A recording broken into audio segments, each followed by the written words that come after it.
طلبہ نے سوال کیا کہ مخطوطات پر جو کام ہوئے ہیں وہ ہمیں دکھائے جائیں. بہت زیادہ کام ہیں. مثلاً یہ مسند سراج حدیث کی کتاب ہے. اس کو تاریخ اسلام میں پہلی بار ہمارے استاد محترم شیخ ارشاد اللہ قصری حافظ اللہ نے اس کو مخطوطہ سے ایڈٹ کیا، مخطوطہ سے نسخہ تیار کیا، اس کی تحقیق کی، وہ سارا کام کیا اور وہ شائع کی. الحمدللہ یہ ساری تفصیل استاد محترم نے اس میں لکھی ہے کہ مسند سراج کا نسخہ ہمیں کہاں سے ملا. اور مزے کی بات کہ استاد محترم کے پاس صرف اس کا ایک ہی مخطوطہ تھا، 2 بھی نہیں تھے، 3 بھی نہیں تھے، ملا ہی ایک ہے. اور یہ مکتبہ ظاہریہ جو دمشق میں مخطوطات کا بہت بڑا مکتبہ ہے، وہ مکتبہ وہی مخطوطہ ملا ہے. اور اس مخطوطہ کی تصاویر بھی دی ہے استاد محترم حافظ اللہ نے. تو یہ مسند سراج کے قلمی نسخہ کی تصاویر ہیں، یہ چند ایک. اس کو ایڈٹ ہمارے استاد محترم شیخ ارشاد اللہ قصری صاحب حافظ اللہ نے کیا ہے، جو اس دور کے بہت بڑے محدث اور محقق ہیں. اللہ تعالیٰ استاد محترم کی زندگی میں برکت عطا فرمائے. تو ایک یہ ہمارے پاس مثال ہے. دکتور بشار عواد معروف حافظ اللہ نے تہذیب الکمال کے ایک نہیں کئی ایک مخطوطات جمع کیے. ان سب کی تفصیل شیخ محترم نے مقدمہ میں لکھ دی ہے. مخطوطات کی تفصیل وہ ایک تاریخ ہے، وہ ایک مستقل تاریخ ہے، لمبا وقت چاہیے.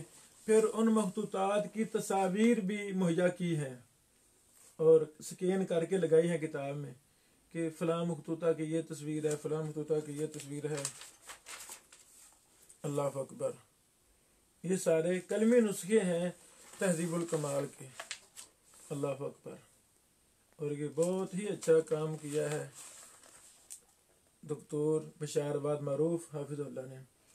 اور دکتور بشار عواد معروف حافظ اللہ کی جتنے بھی تحقیقات ہیں، ان کا یہ وصف ہے یہ مخطوطہ پر تحقیق کرتے ہیں.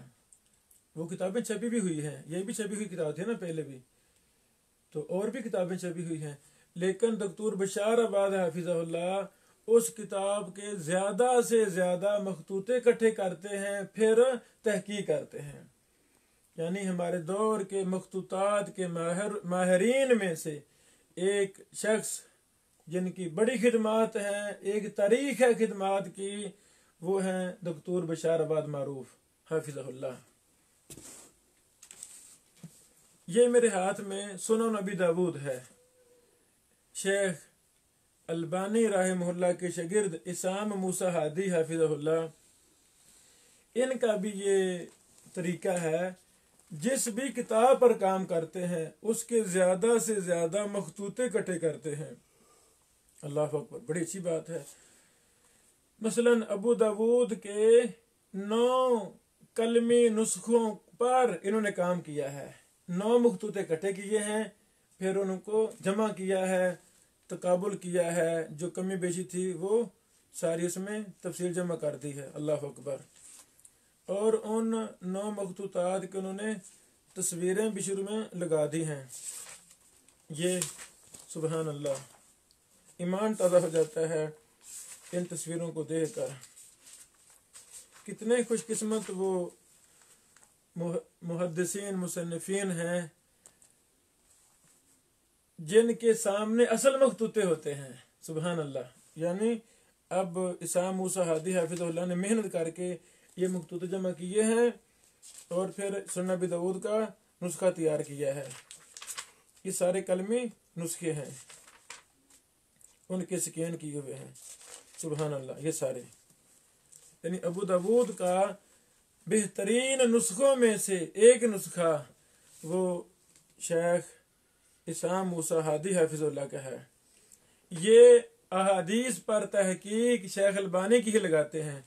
یعنی جو حکم لگے ہوئے ہیں ابو داود کے اندر